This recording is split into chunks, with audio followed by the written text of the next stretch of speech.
সুপ্রিয় শিক্ষার্থীবৃন্দ, আসসালামু আলাইকুম ওয়া রাহমাতুল্লাহ। দৈনন্দিন ইংরেজি নিয়ে আবারও হাজির হলাম। এই দৈনন্দিন ইংরেজির আজকের বিষয় হচ্ছে যে পেকুলিয়ার নেমস অফ মানি, যে টাকার যত নাম, অর্থাৎ টাকার যে অদ্ভুত কিছু নাম আমরা সেই নামকে আসলে টাকাই বোঝায়। সেই রকম কিছু আমরা নাম, কখন কোনটা নামে ডাকা হয়, টাকাকে কোন নামে ডাকা হয়, সেই বিষয়গুলো নিয়ে এখন আলোচনা করবো ইনশাল্লাহ। তো টাকা দান করলে হয় ডোনেশন, বেতন দিলে হয় স্যালারি, চাকুরি শেষে যা পায় তখন হয় পেনশন, এবং ডাক্তারের ফি, বিদ্যালয়ের ফি, ক্লাবের ফি, এগুলো যদি দেওয়া হয়, চাঁদা, এগুলো যদি হয় তখন হয় ফি।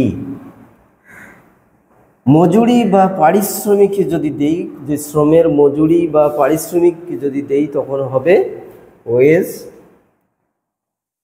আর ঘুষ বা অবৈধ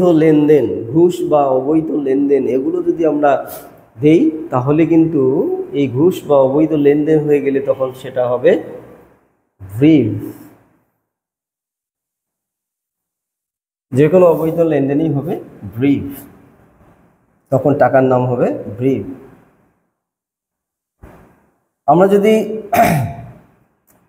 এই টাকাই যখন ঋণ হিসেবে নিই, এই ঋণ হিসেবে নিলে অথবা ঋণ হিসেবে দিলে তখন এর নাম হয়ে যায় লোন, তখন এর নাম হয়ে যায়, টাকার নাম হয়ে যায় লোন।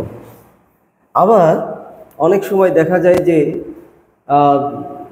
ছেলে মেয়েকে ধরে নিয়ে যায়, বা কোনো এক বৃদ্ধ লোককে ধরে নিয়ে যায়, কোটিপতিকে ধরে নিয়ে যায়, তখন তার গার্জিয়ান ওয়ারিশবর্গকে ফোন করে বলে যে 30 লাখ, 40 লাখ, 1 কোটি, 2 কোটি টাকা লাগবে।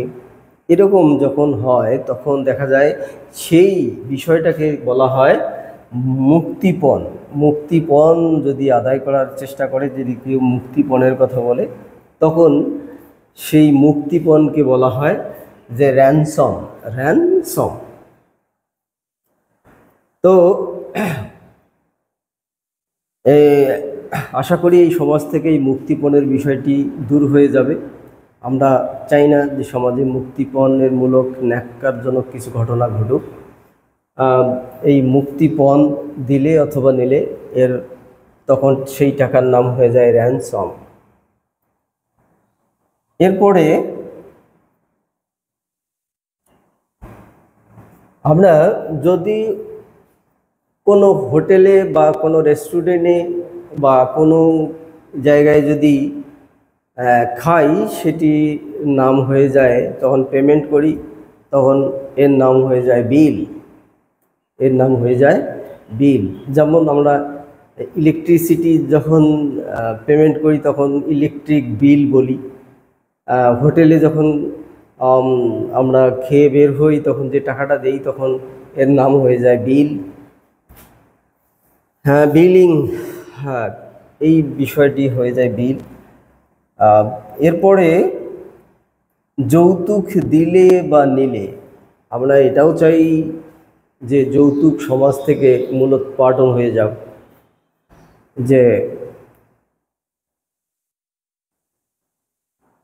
যৌতুকটা আমাদের সমাজ থেকে দূরীভূত হয়ে যাক।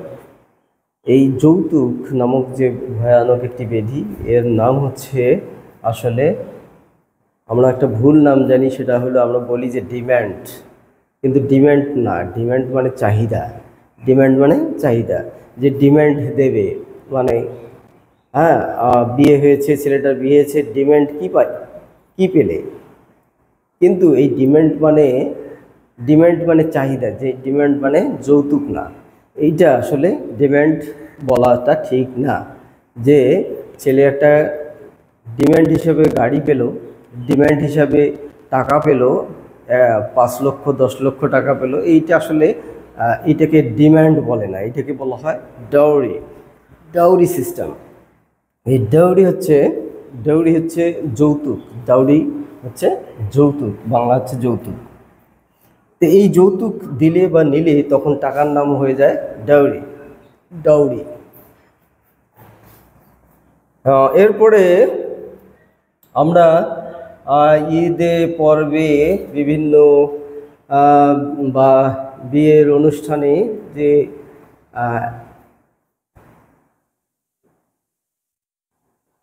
এই যে সেলামি অর্থাৎ সালাম, পা ছুঁয়ে সালাম করার পর যে টাকাটা দেওয়া হয়, এই টাকাটাকে বলা হয় সেলামি। এই সেলামি এটাকে ইংরেজিতে সেলামিও বলে, অথবা এটাকে স্যালুটেশন বা সেলামি বলে। এই সেলামির ইংরেজি সেলামি অথবা স্যালুটেশন দুটোই বলা যেতে পারে। তো আমরা টাকার বিভিন্ন নাম সম্পর্কে আমরা দেখলাম কোন সময় কোন নাম ধারণ করে, অর্থাৎ টাকাটা এক এক জায়গায় এক এক নামে টাকাকে ডাকা হয়। যে টাকাকে যেমন মানি, এটি হলো ইন্টারন্যাশনাল নেম, টাকা, মানি। কিন্তু যখন সিচুয়েশনাল নেমগুলো হচ্ছে যে কোনো জায়গায় বিল, কোনো জায়গায় ডোনেশন, কোনো জায়গায় স্যালারি, কোনো জায়গায় পেনশন, কোনো জায়গায় ফি, কোনো জায়গায় ওয়েজ, কোনো জায়গায় ব্রিভ, কোনো জায়গায় লোন, কোনো জায়গায় র্যানসম, কোনো জায়গায় ডাউরি, কোনো জায়গায় স্যালুটেশন বা সেলামি। এরকম টাকার অনেক নাম। কোনো সময় বিল, পেমেন্ট, টাকাকে পেমেন্ট হিসেবেও বলা হয়ে থাকে। তো যাই হোক, আমরা peculiar names of মানি, এই টাকার অদ্ভুত কিছু নাম সম্পর্কে আমরা জানলাম। তো আগামী ক্লাসে এরকম আরও কিছু মজার জিনিস নিয়ে হাজির হব ইনশাআল্লাহ। সেই পর্যন্ত সবাই ভালো থাকো, সুস্থ থাকো। আল্লাহ হাফেজ। আসসালামু আলাইকুম ওয়া রাহমাতুল্লাহ।